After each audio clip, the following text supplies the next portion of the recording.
My name is Muhammad Adiliman bin Muhammad Saleh, and my student ID is 2024239132. And today I will present about safety and security in Axalta coating system. And now we move to introduction.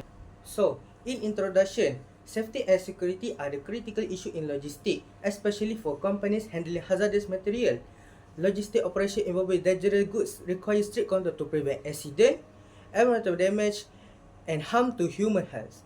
Therefore, organizations must balance profitability with ethical responsibility, ensuring safe and responsible operation.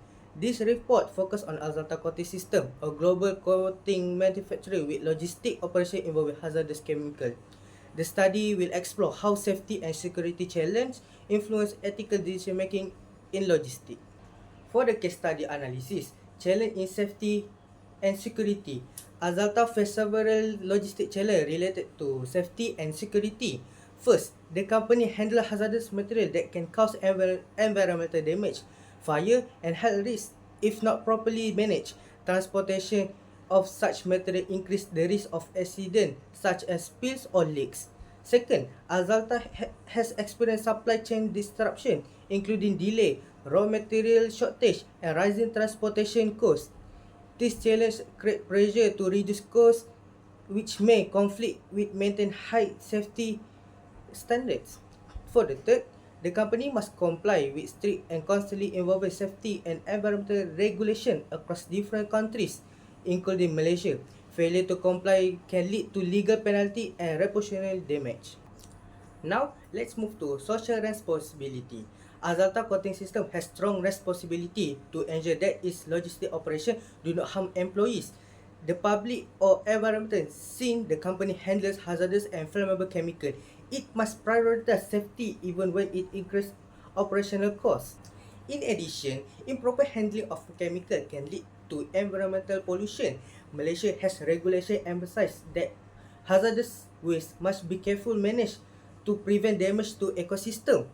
This shows that companies like Axalta have a social duty beyond profit. They must operate responsible for society. Now, let's move to compliance. In Malaysia, Axalta must comply with strict law when handling and transporting hazardous material.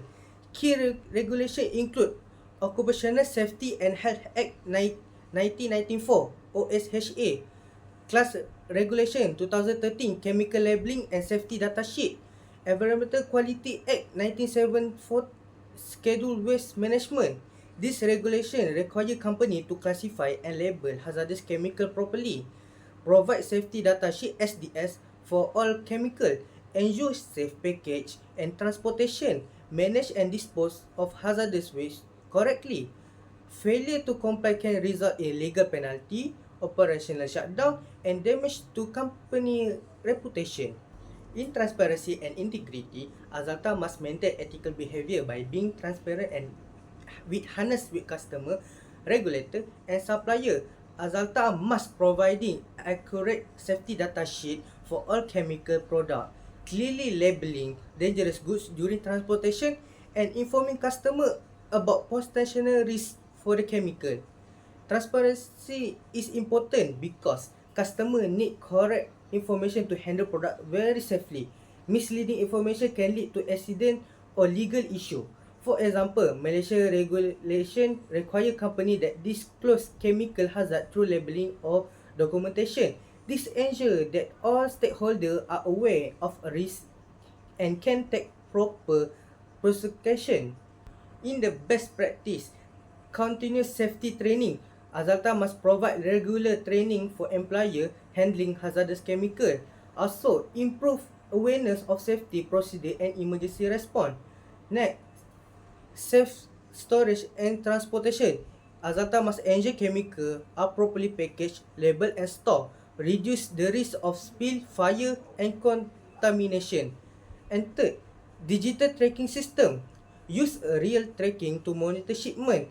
This will improve visibility and safety through the supply chain. And lastly, ensure supply compliance. Axalta must work with supplier and logistic partner that follow safety regulation. maintain consistent safety standard across the supply chain. In conclusion, Axalta Coating System face various safety and security challenges due to the handling and transportation of hazardous chemical. These challenges include hazardous material risk, supply chain disruption, and compliance with strict regulation.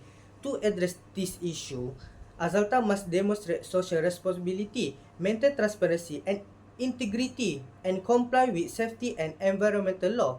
By implementing best digital monitoring and regular audit, the company can protect people and environment while achieving long-term business success. So, this is my reference that I use for this research. And thank you very much.